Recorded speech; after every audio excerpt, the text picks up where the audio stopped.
Halo teman-teman, kembali lagi di video kali ini kita akan belajar tentang strategi pengelolaan aset daerah, baik mitigasi resikonya dan optimalisasinya.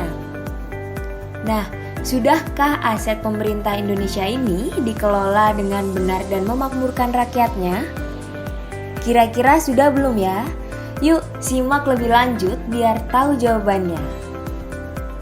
Oke, langsung saja ya. Kiranya teman-teman sudah tahu mengenai peraturan pemerintah tentang pengelolaan BUMN BUMD yang tertuang pada PP 27 tahun 2014 dan Permendagri 19 tahun 2016 yang menjadi landasan dalam mengelola BUMN BUMD.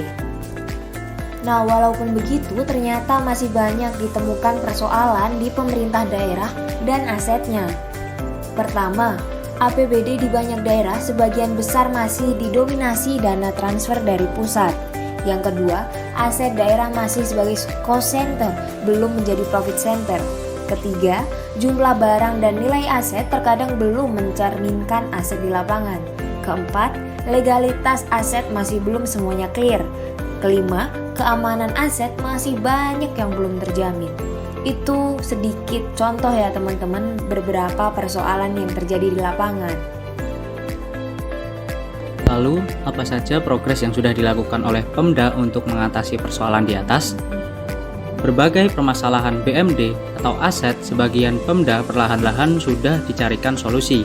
Contoh, dorongan Mendagri untuk membentuk BUMD aset agar BUMD bisa lebih fleksibel terkait optimalisasinya.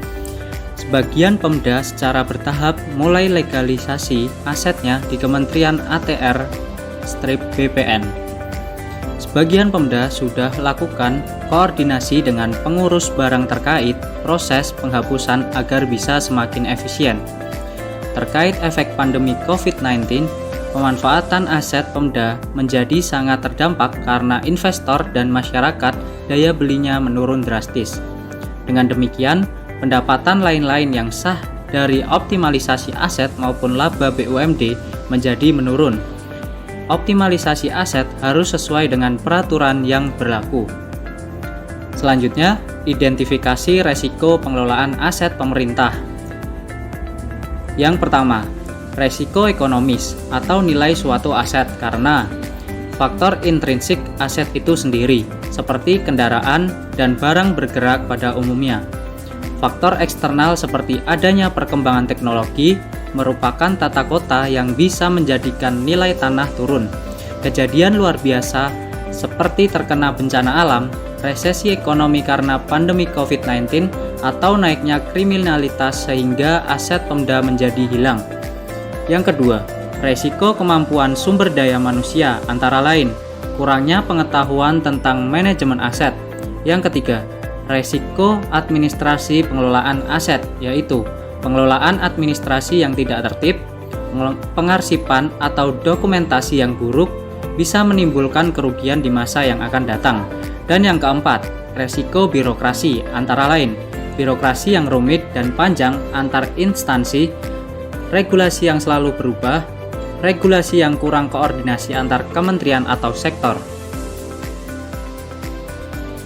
Setelah diidentifikasi potensi permasalahan atau resiko tersebut, maka langkah selanjutnya yaitu mengukur seberapa besar kemungkinan resiko itu terjadi. Dengan melakukan identifikasi, mengukur, dan monitor resiko yang harus dilakukan secara terus-menerus, serta tidak lupa untuk mengontrolnya.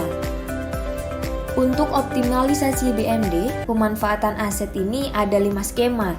Yang pertama ada sewa, pinjam pakai, KSP, atau kerjasama pemanfaatan, BGS bangun guna serah, dan BSG atau bangun serah guna, dan yang terakhir KSPI kerjasama penyediaan infrastruktur. Contohnya, Pemda mempunyai aset potensial untuk dikembangkan. BUMN tertarik untuk kerjasama, namun berat tarik ulur karena regulasi yang digunakan berbeda. BUMN menggunakan Permen BUMN tentang Pendayagunaan Aset Nomor 13 Tahun 2014, sedangkan Pemda menggunakan Permendagri Nomor 19 Tahun 2016. Nah, contoh yang telah saya sebutkan tadi menggambarkan salah satu alasan, yaitu tumpang tindih regulasi yang menghambat optimalisasi BMD. Syarat aset yang bisa dioptimalkan. Yang pertama, lokasi strategis. Titik nol atau di area perdagangan atau perkantoran. Yang kedua, nilai komersial tinggi. Yang ketiga, lahan relatif luas. Yang keempat, bangunan telah tua. Yang kelima, produktivitas rendah. Dan yang keenam, idle asset. Kesimpulan, di setiap level dan jenis BMD atau aset daerah sudah terpola permasalahan dan relatif cenderung berulang. COVID-19 ini menjadi titik pijak untuk memulai mitigasi resiko pengelolaan BMD atau aset daerah, agar bisa lebih optimal sebagai prasarana publik maupun yang mempunyai value added untuk menambah PAD. Nah, bagaimana teman-teman? Apakah sudah paham tentang pembahasan di atas? Jika belum, silahkan ditanyakan saat sesi sinkronus ya, atau membaca literatur tambahan selain PPT. Jangan lupa untuk mencatat hal-hal yang penting. Terima kasih dan sampai jumpa di materi selanjutnya.